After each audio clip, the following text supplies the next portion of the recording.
Emma, Sophie, Francine, 6-star, Jane, Rochelle, Luke, Dean, Fran, let's go. Feel like a fucking MC. Guys, if you're with your kids, put your headphones in.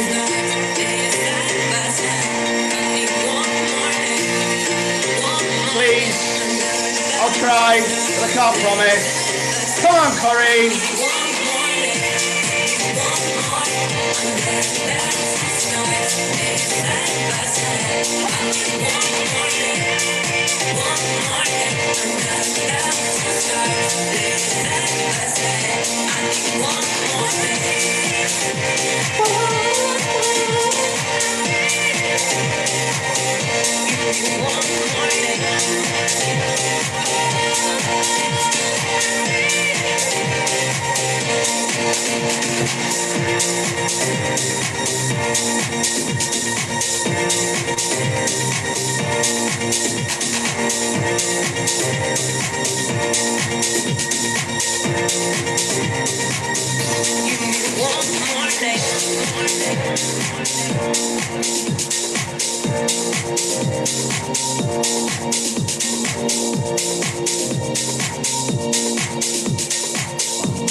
Yes, squad.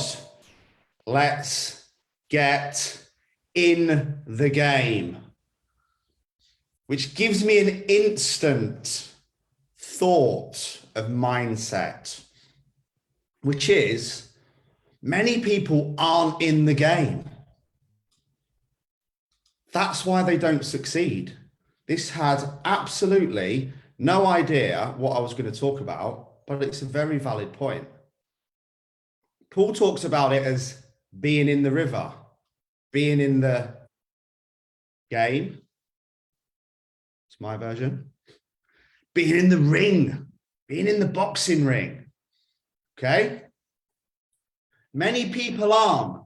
This is where they go wrong. They sit on the sidelines spectating.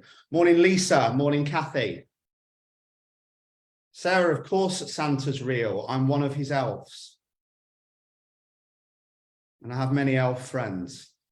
I'm going to be very busy. Adele, good morning. So we sit on the sidelines, spectating other people's lives, pulling them down, bitching, moaning, blaming, complaining. So the way Paul has described this to me before was, imagine this life. This game of life is a river.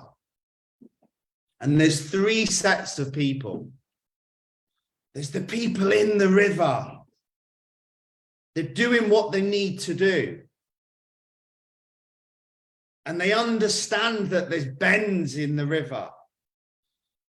Again, I left Susie a voice note this morning just to remind her of a huge thing that she inspired me with. When we talk about gratitude and we talk about lessons and gifts, and in every situation there is a lesson and a gift. So rather than using, and I'll always use a Sorry if I always talk about myself. Sometimes I feel I need to apologize for that, but essentially my story is the only story that I have to tell things through. So rather than using my own dad's abandonment of me as a young child as my reason for drinking, for sniffing, for fighting, for blaming, complaining, and rather than having 40 to 50 years of, actually I'm only 42, 41 and a half years of anger, resentment, and frustration. Why didn't he love me? Why didn't he support me? Why did he abandon me? Can look for the lesson and the gift in the situation. What did it teach me? Well, it taught me that has a very damaging effect on a child. It taught me how not to be as a father. And it will in turn make me a better, incredible father to Logan. So I can say thank you to him. Thank you for being such a shit dad, because you taught me how not to be. And I'm grateful for that. That's something that Susie taught me. And then when we get to the level where we can be grateful in advance for any obstacles that we're facing, not just grateful for things that have happened, we're grateful for travesties that are going to happen. Because I'm telling you now, guys, if you think you're going to get through the rest of your life without injuries, illnesses, bereavements, job losses, relationship breakups, COVIDs, car accidents, broken bones, kid problems, then you're kidding yourself. You think you're going to have an easy life, you're kidding yourself. There will always be bends in the river of life. Now, what Susie taught me was, one, to be grateful for the bends in advance, but two, we have to learn to work round them and through them. What actually happened? What lessons did I learn? Knowing what I know now, how am I going to apply that moving forwards? Empowered, driven, surviving warrior. Not poor old me because that happened to me. Poor old me because I hit another bend. Everything's different for me because I hit a bend in the river. Life's not fair because I hit a bend in the river. It's different for other people because there's bends in the river. Have you ever seen a river without bends? They don't exist. Now, what happens is, and again, this is so true in fitness and nutrition and mindset. People are going through this river of fitness, nutrition, and mindset, and everything's going to plan, and they hit a bend. It's the first thing that happens. They get out of the fucking river. It's not working for me. It's not the right time for me. I haven't got the headspace. Absolute bullshit. You're a liar. You're a quitter. You just gave up because it got tough. Maybe it's not your fault. Maybe you didn't have the support, the accountability that you needed. Maybe you hadn't created a proper goal, attached emotional attachment and created leverage. You should all have done that by now. But we have to go through the bends and we have to be grateful. And we have to realize there's going to be messy periods. I've just had a very messy period, haven't I? A full month of not being able to train. That's a big bend in the river. 77 people starting the Santa Shredder, not being able to talk. But again, we refocus. What can I do? Well, I can repurpose loads of old videos. I can make sure I'm active on type. I can reply to everything on email. Focus on what I can control, what I can change, what I am in charge of, and I'll be a strong, empowered warrior. Focus on what's happened, why it wasn't fair, what I can't change, what's already gone. And guess what? We're back playing the weak, helpless victim. And then the weak, helpless victims get out of the river and they go and sit on the grass. This had nothing to do with today's live video, by the way. And they go and sit on the grass and then they slag off everyone that's in the river trying their best. Negativity, toxicity, bitching, because they're doing nothing. So we need to get in the river. If you're not in the river, get in the river, get in the ring, get in the game. Stop watching other people's lives. Stop doom scrolling. Stop thinking it's different for you. Practice gratitude. There's thousands of people that don't have the opportunity that you guys have today.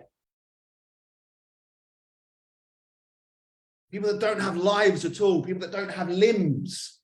People that don't even have the opportunity to choose what to eat, let alone track it on an expensive iPhone. People that can't afford gym memberships. People that don't even have their health.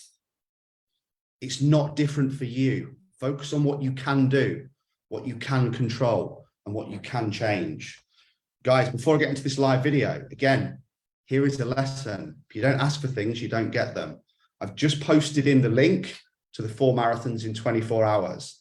If anybody would like to sponsor me, that would be truly, truly appreciated. But it's not expected whatsoever. But guess what, guys? In life, if you don't ask, you don't get. So if you're struggling and not asking for help, you're never going to get any help. If you're not getting any sponsorship money, but you're not really asking anyone, you're never going to get any sponsorship money. And now we're going to have another lesson, which, guys, is going to be a straight up pitch to all the people who have joined for free and are on the 7-day trial. I have an incredible offer for you if you want to stay on. You want me to write your nutrition plan, you want me to write your training plan, and you want to get the weekly check-in process and remain part of this peer group. Just send me a direct message on Facebook or email me, lee@freemanfitness.co.uk, and I have an offer for you to come on board today. Again, I didn't ask for that. I'm not going to get it. Levi got his butt handed to him this morning, who's in the group. He's one of the coaches, because he was going to start doing something in January. He's not. He's going to start today, which brings me very nicely onto the point of today's video. And by the way, anyone who joins today, I will personally ship you one of these t-shirts if you join today, or if you renew your membership today. So the point of today's training, this is a phrase I'm hearing all the time. How many people do you think today are winding down for the weekend? Yesterday, a PR agent told me he wasn't doing any more work because he was winding down for Christmas. It's the fucking 1st of December. There's a full month, 1/12 of this year left. Yet millions of people are writing it off.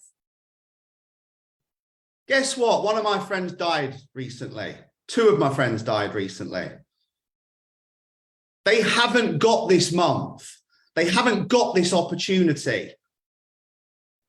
Yet we're winding down. And I ask you to ask yourself this question. What impact is that going to have on your life? Is winding down going to move you forwards or backwards? What is it that you're winding down from? I can only imagine that you would wind down from a life that you hate, from some stress that you create. I'm a poet, but I don't know it. What would you be winding down from? Why would you be winding down for the weekend? What you really mean is, I'm looking forward to the weekend so I can get pissed again and escape my own unhappiness from a job or career that I probably don't like, but I haven't done anything about. I'm winding down. You mean I'm taking time off because it's easy. I'm not talking about having 3 or 4 days off with the kids, by the way. That's normal.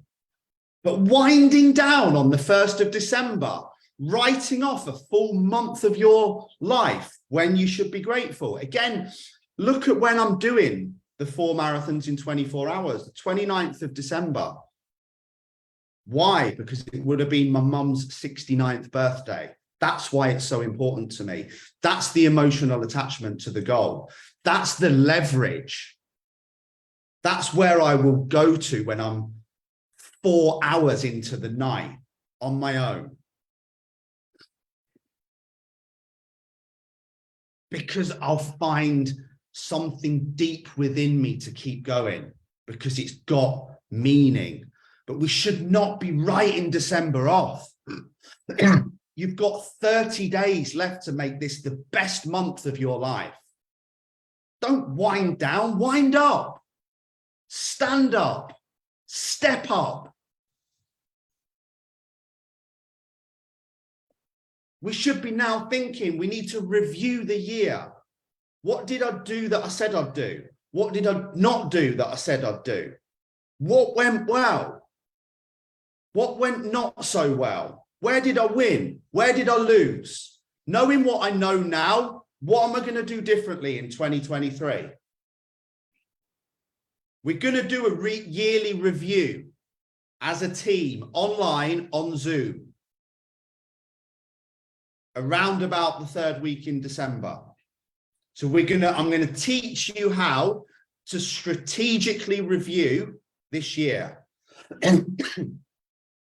We're then going to do the hot pen technique as another training at the back end of December, where we're going to create a 2026 dream, a 3-year dream. We're going to work on where we want to be in 3 years, how we want our life to look, how much money we want, how we want our body to look, our relationship, what type of parent we're going to be, where we're going to have traveled, what experiences are we going to have, what businesses are we going to start, how are we going to improve, who are we going to step up for, who are we going to show up for, what do we want to achieve? And then we're going to break it down to a 12-month goal. Luke and I were discussing this yesterday. We'll be doing it for his business. And we're going to create a 12-month goal. How many phone-free days? How many days off? How many father and son days? How many holidays? Where do I want to have traveled? Where do I want to have DJ'd? How much money do I want my business to make? I'm setting a ridiculous goal for my business next year. I want to clear 500,000. Okay, what runs am I doing? How many gym sessions am I going to do? How do I want my body to look? Where do I want every single aspect of my life to be? And then when I've got that 12 months, this is what I'll be looking at and I'll coaching you on. It will still seem too big.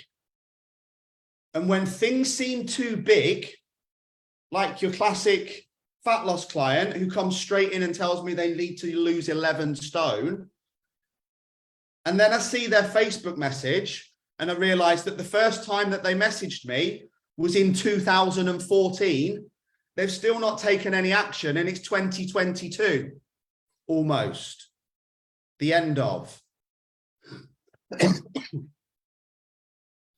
So why didn't they take any action? Drop in the comments. So they messaged me saying they were exceptionally overweight, depressed, unhappy, health problems as a result, not seen their private parts in the last 5 years, relationship probably ended as a result of it or on the edge, terrible role model to their kids, struggling to walk up the stairs without getting out of breath. And 6 years later, they're messaging me again, having still not taken any action and being in the same place. 6 fucking years of their life written off. And the reason why was because they focused on needing to lose 11 stone, needing to heal their relationship, needing to fix a host of No, not fear of failure. Not ready to take action. Not ready to be accountable. All great points, but it's still not the reason. Because they made everything too big. And when we make everything too big, that's when we get stuck in the I don't know how to do that. I know I need to lose 11 stone, but I don't know how to do it. So guess what? I won't try. Rochelle's nailed it. The goal's too big. But if we take the 10 stone and we think, right, I really need to lose 10 stone. Where do I need to be at the end of June? Well, I need to have lost 5 stone. Where do I need to be at the end of March? Well, I need to have lost 2.5 stone. How much do I need to lose each month? Less than a stone. And if you're 22 stone, the first 4 stones going to drop off in the first 3 months, if you do what you said you would. So all of a sudden, big lad, who's not taken action for 6 years, actually only has to lose 0.8 of a stone per month. That's £12. That's £4 per week. £3 per week. And can you see how we've now made it easy? You don't need to know how to do the big things.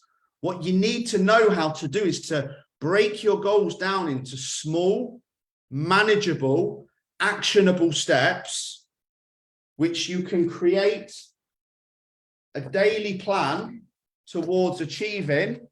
That's my one, not yours, in your 90-day planner. And this is why we have a 90-day planner. If you're on Unbreakable 90 or above, or you can buy one, you have all of that as a PDF. Everybody has. So once we will have done the hot pen technique and know where we want to be in 3 years, we'll then do the 1 year and we'll keep that on an iPad. We'll maybe check it once a month. But if you look at it every day, what happens? Overwhelm, procrastination, fear of failure. They're not the key reasons, but you were all right.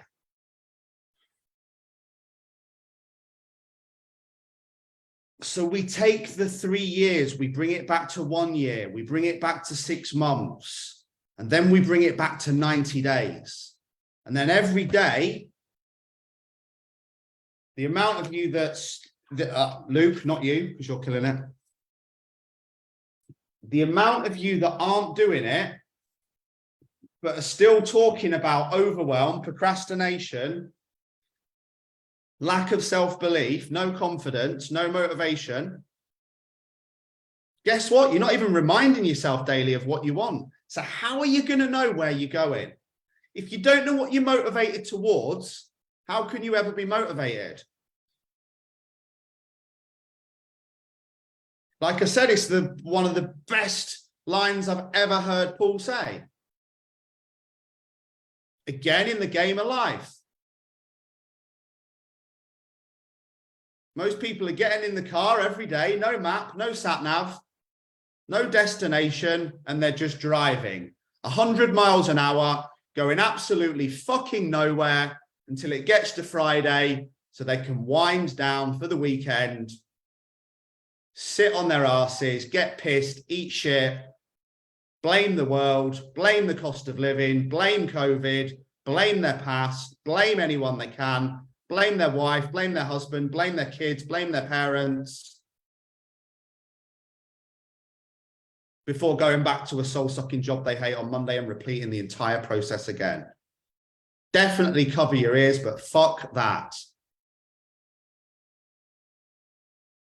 Let's create. This is why people lose motivation. We need electrifying goals. Again, this is what Luke's done.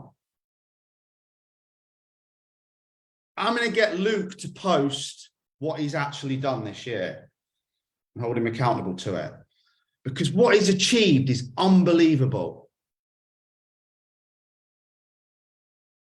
In just 12 months, he is a completely different man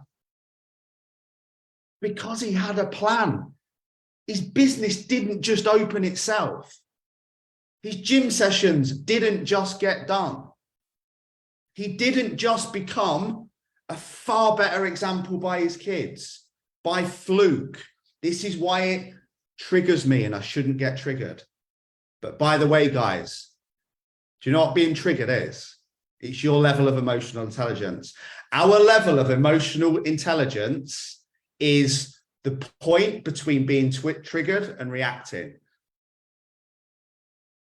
If you don't react, you've got a high level of emotional intelligence. If every time someone triggers you, you kick off and fight back, you have a very low level of emotional intelligence. Why? Well, because you stayed up late watching Netflix. You probably eat shit and don't exercise. You probably drink a lot of alcohol and take drugs at the weekend to escape your life. What happens then? Your energy's shit. What happens when your energy's shit? You're reactive. You get up, you fight fires, you kick off. There is an absolutely vile woman that lives on the estate where I lived with Nat. Every morning she gets up screaming at her kids, who are probably 3 and 5, to a level where they're petrified and crying their eyes out. Get in the car! Why does it trigger me? Because it's what I experienced. But why is she being like that? Because she will have got pissed again and stayed up late and not got their clothes out, not had a morning routine, not had any plan, not done any personal development. So guess what? She wakes up reactive as hell. And then everything's the kids' fault. They're fucking 3 and 5 years old, you daft bitch. They don't even know anything about life.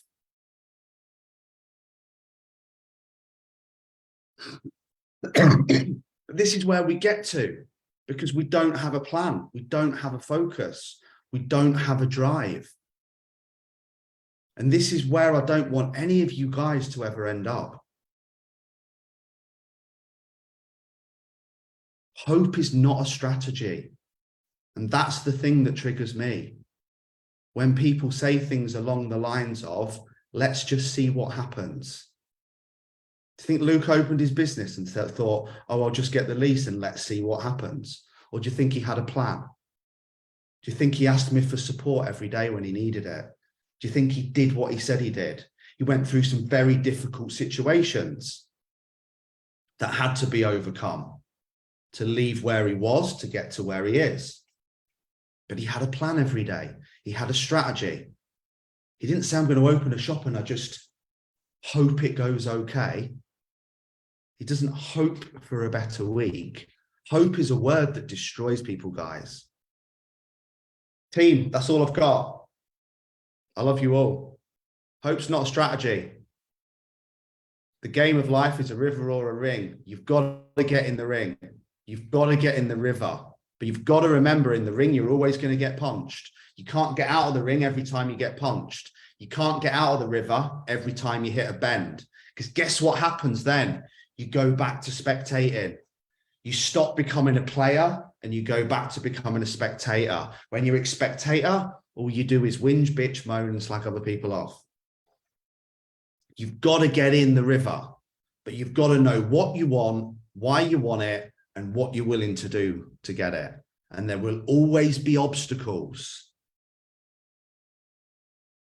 But as Susie says, when you can be grateful in advance for all challenge that you're facing, because there will always be a lesson or a gift if you are willing to look for it and play the survivor, not the victim.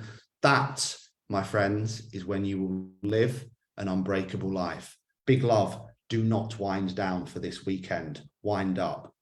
I'm here tomorrow and I'm here Sunday. Let's go.